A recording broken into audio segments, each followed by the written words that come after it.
Paano nga ba nagagawa ng Iran na patuloy na maglunsad ng napakaraming missiles kahit matagal na itong nasa ilalim ng mga sanctions?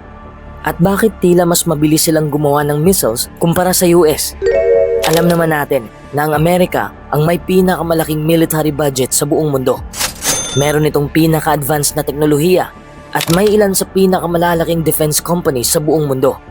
Pero bakit may mga ulat na nagsasabing mas mabilis pa rin nakakapag-produce ng missiles ang Iran? Para maintindihan ito, isipin natin ang pagkakaiba ng isang ordinaryong sasakyan at isang Formula 1 race car. Pareho silang sasakyan, pareho silang may makina, pero magkaiba ang proseso ng paggawa sa kanila. Ganito rin ang sitwasyon ng Iran at Amerika pagdating sa missiles. Ang Iran ay nakapokus sa paggawa ng maraming missiles sa mas mababang halaga, samantalang ang Amerika ay nakapokus sa paggawa ng mas komplikado, mas eksakto at mas technologically advanced na mga missile.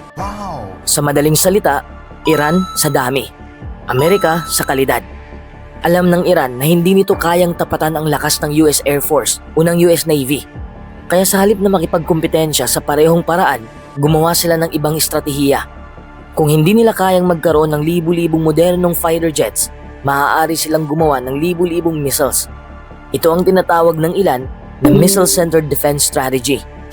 Sa loob ng maraming taon, nag-invest ang Iran sa pagbuo ng mga ballistic missiles at drones. Kung sakaling magkaroon ng digmaan, makakapaglunsad sila ng napakaraming missiles ng sabay-sabay. At kahit hindi lahat tumama sa target, sapat na ang bilang upang lumikha ng malaking problema para sa kalaban. Ngayon naman, tingnan natin ang Amerika. Kapag gumagawa ang Amerika ng missile, marami sa mga missile nito ang may mga advanced sensors, may precision guidance systems, may kakayahang baguhin ang ruta habang lumilipad, may mga computer na kayang gumawa ng komplikadong kalkulasyon sa loob lamang ng ilang segundo. Dahil dito, napakataas ng accuracy ng mga modernong American missiles. Pero mas mahal, mas komplikado at mas matagal gawin. Kaya kung may kakulangan sa supply chain, ay maaaring magpabagal sa buong produksyon. Isa sa pinakamalaking hamon ng Amerika ay ang lawak ng supply chain nito. Maaaring ang isang missile ay nangangailangan ng piyesa mula sa iba't ibang kumpanya. May sensors mula sa isang supplier, may electronics mula sa iba, may rocket motor mula sa isa pang kumpanya. Kapag nagkaroon ng problema sa isa sa mga bahaging ito, naapektuhan ang buong produksyon. Samantalang ang Iran ay matagal nang naghahanda para sa ganitong sitwasyon. Dahil sa mga sanctions na ipinataw sa kanila sa loob ng maraming taon, napilitan silang gumawa ng paraan upang maging mas self-reliant. Bagamat hindi lahat ng kanilang teknolohiya ay kasing advanced ng sa US, nakagawa sila ng sistema na nakapokus sa tuloy-tuloy na produksyon. Isipin nyo to, kung meron kang isang napakamahal at napaka-advanced na missile, siguradong malakas ito. Pero kung ang kalaban ay may daan-daan o libu-libong missiles na maaaring ilunsad ng sabay-sabay, nagiging mas komplikado ang depensa.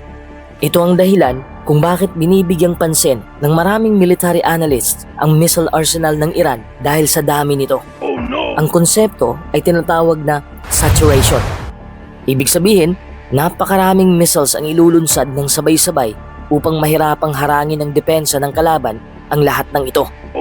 Mahalagang maintindihan na hindi ito simpleng usapin kung sino ang mas mahusay. Magkaiba lang talaga ang kanilang layunin. Ang Amerika ay gumagawa ng mga armas na may napakataas na precision. Ang Iran naman ay gumagawa ng mga armas na kayang gawin ng maramihan. Para itong pagkakaiba ng isang sniper rifle at isang machine gun. Parehong mapanganib pero magkaiba ang gamit at estratehiya. Kaya sa susunod na marinig ninyo na mas mabilis gumawa ng missiles ang Iran kaysa Amerika, huwag agad isipin na mas advanced na sila. Ang totoo, magkaiba lamang ang kanilang paraan ng paghahanda para sa posibleng digmaan. Pinili ng Iran ang dami, pinili ng Amerika ang teknolohiya at katumpakan. At sa modernong panahon, parehong may lakas at kahinaan ang dalawang estratehiyang ito. Sa isang posibleng malaking labanan sa hinaharap, alin kaya ang mas magiging mahalaga? Ang dami ng missiles o ang kalidad at presisyon ng bawat isa? Ibahagi ang inyong opinion sa comment section. At kung nagustuhan ninyo ang video na ito, huwag kalimutang mag-like, mag-subscribe sa YouTube channel natin at mag-follow ka na rin sa Facebook page natin para sa mas marami pang pagsusuri tungkol sa mga kaganapan sa buong mundo. Maraming salamat sa panonood. Hanggang sa susunod nating video.